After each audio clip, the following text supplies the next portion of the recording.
What's up guys, it's Burning Rubber here, and we have yet another product review to show you guys.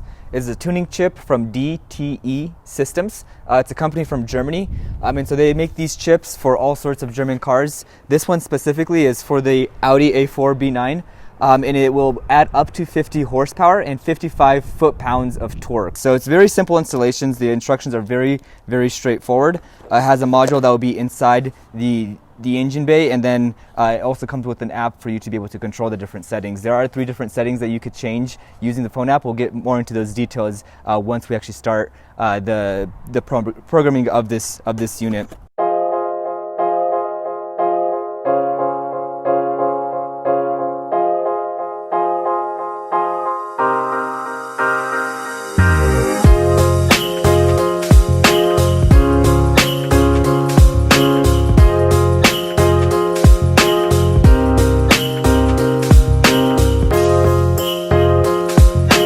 We got the chip right here, and I'll just quickly walk you guys through what's inside the box itself. So we have, like I said, a very detailed instruction manual, the chip itself, which goes into the engine bay, and then a whole bunch of wire harnesses that will plug into various locations on the engine. So the 3 locations that it plugs into is your boost pressure sensor, your intake manifold pressure sensor, and your camshaft position sensor. So just those 3 locations. The other end goes into the chip, and then you use your app to configure it and change any sort of settings. In addition, we also have this dummy plug, and so really the intention of this plug is if you don't have your chip installed, you could cover up the existing harness end by just using this little cap. They do recommend, actually they don't even recommend, they tell you that if you do wash your engine bay, the entire system should be removed. And so that's just one thing to keep in mind. But generally speaking, very simple harness. And so let's get it installed with a couple zip ties. And step 1 is going to be to remove the engine cover itself. So just pry this guy up open. This comes off, no tools required. And so let me just quickly walk you guys through where each of these sensors are. So this right here is going to be your intake pressure sensor. This one down here is the boost pressure sensor.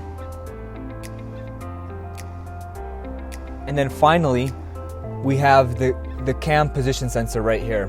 This one is actually, you have to be very careful with, because the instructions say you could plug it in backwards and it could damage components. So we got to be careful there.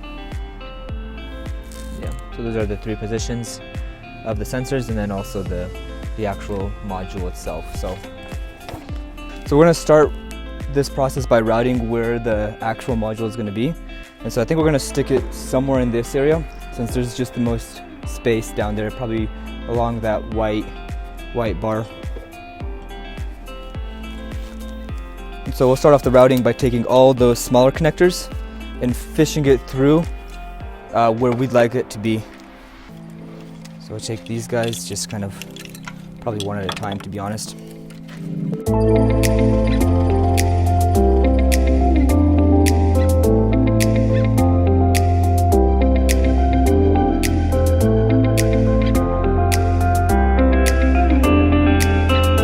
Guys, so let's take a look here with how we've routed it, and so we're actually now going to connect all the sensors and the locations where the wires would normally go into the car. So that right there is, we connected the boost pressure sensor to the harness, and then that harness that we got from the tuning chip company also connects to the vehicle itself, which is right about there. This one looks like it's good, even though we don't hear a click. It is engaged. So that's the boost pressure sensor. Up next we'll do here is the intake manifold pressure sensor. So on the sensor side, just go in there like that, hear a little click, and you pop that one in right there. That's good. And then likewise, the harness that goes to the vehicle itself is going to be this guy, which goes like this. Gonna pop it in, hear a little click, and then you take this little gray tab and you push it in as well. That looks good. So one thing to really be careful of is your camshaft sensor. So I actually already buttoned this one up, but basically you could put it in the wrong way, which could damage components. And so if you see on page 11 of their instructions, they point out that, hey, incorrect installation may cause damage to the engine control unit and or sensors. And so you can see the way that I installed it. You have the gray tab on top, and then like the the shark looking fin on the bottom, which is exactly how you want it. But you could, and I did try this, you could also easily install it backwards, which would not be good. So that one's installed and all clicked in. And then the last one is going to be on the camshaft sensor itself, which you can only do one way. And we're just going to pop that one in. Little click, and then you take the little white tab and you push it in as well. Another little click, and we're engaged. So we got all the sensors connected. All the wire harnesses that go to the vehicle and to the chip itself are connected. And so now we got the routing done, which is sweet, and it's kind of just laying in there flat in the vehicle. We're going to go ahead and use some zip ties to just secure it a little better. But I will walk through sort of what I did for each of the routes. The instructions are very good when it comes to the detail as to where the sensors are, but they don't even give you any suggestions as to where you should put the chip itself. So you kind of have to get creative. We ended up putting the chip down here near the brake unit. So that was the best spot. It worked because all the wire harnesses are long enough to reach all the sensors. What I am a little bit worried about is the Bluetooth might not have good reception if I'm in the car and the module being so far away, because you have so much material between you and the driver. So we're just gonna have to see how that works. Ideally I would have put it somewhere behind the firewall, but then I would require some holes to be drilled, and I just wasn't up for that. But that would most definitely increase the range on the Bluetooth. So we'll see if that's going to be an issue.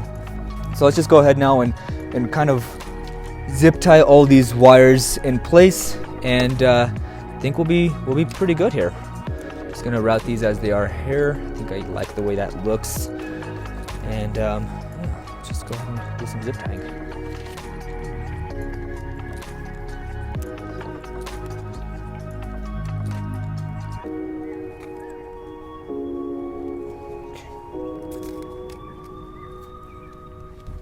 Alright guys, so we finished the routing and the connections of all the locations, and we also even finished zip tying all the wire harnesses down. So we're about to cut the ties.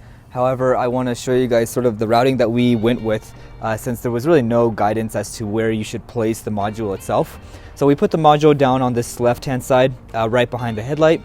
And so we're going to walk through each of the routes here. So the first route that we have goes behind near this tank right here, and it actually goes into the intake pressure sensor. So that's the shortest of the wire routes, and that had to kind of take a different route from the others. The other two go along behind this computer right here, go around in a circle, and then it breaks off right here, branches off right here, I mean, and it goes down around this, I believe it's the brake system, and it goes right down into the boost pressure sensor.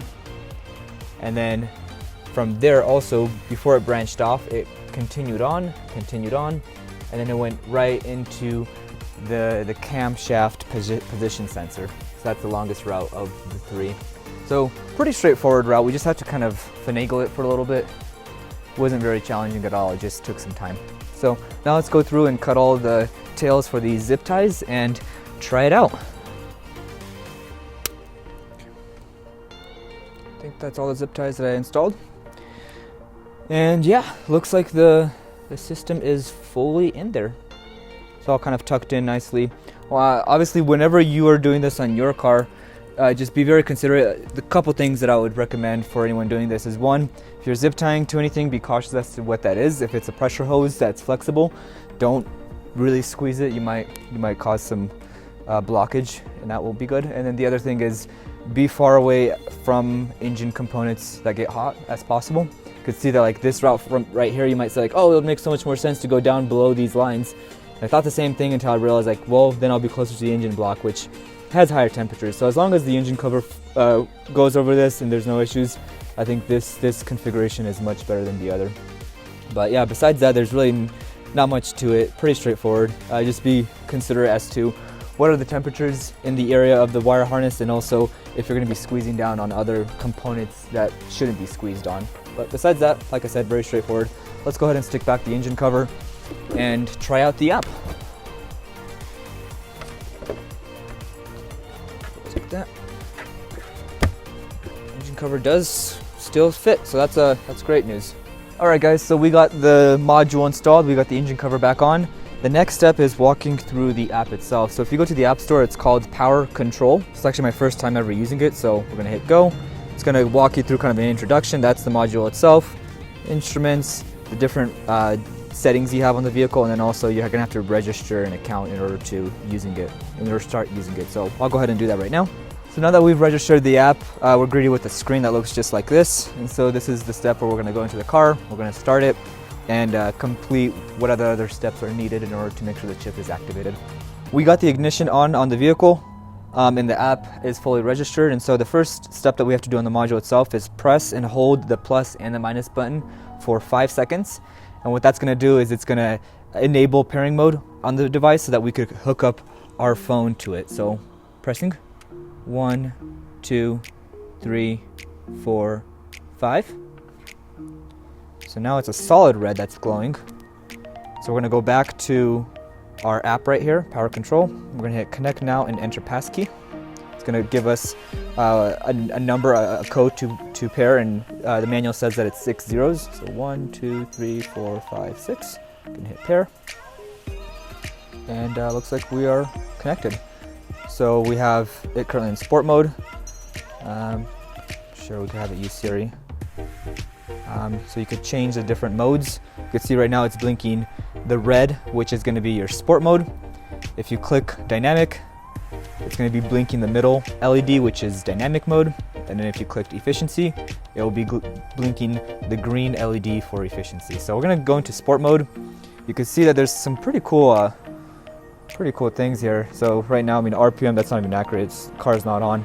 Gives you turbo pressure, intake manifold pressure, and also the RPM, as well as the acceleration, which is actually just using the Excel on your phone. So I don't know how interesting that is, but that's kind of cool.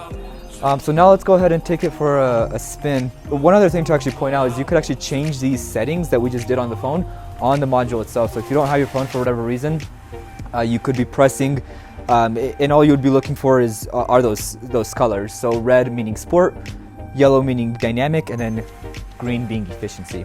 And so that's sort of how that works. So let's go ahead and take it out for a spin and see if there's an improvement. There we go. That's better. Just around 5.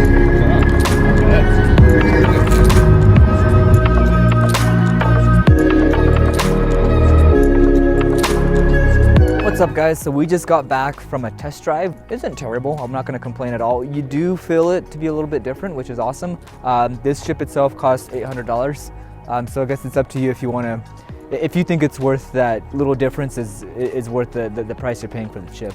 Generally speaking, the app is pretty awesome. I didn't have any issues with it disconnecting while I was in the car. I did hear about that being an issue for some people, but generally speaking, it was pretty awesome in that sense. And what's also cool with the app is you could actually deactivate the system and have it as if it's a stock setup, which is also good to know, since you could just have it as a daily driver, turn it off, or you could use the efficiency mode, which is also apparently good on gas. And then when you do want to show off to your friends, or you want to give them a try on it, you could change it to sport mode real quick and be off to the races.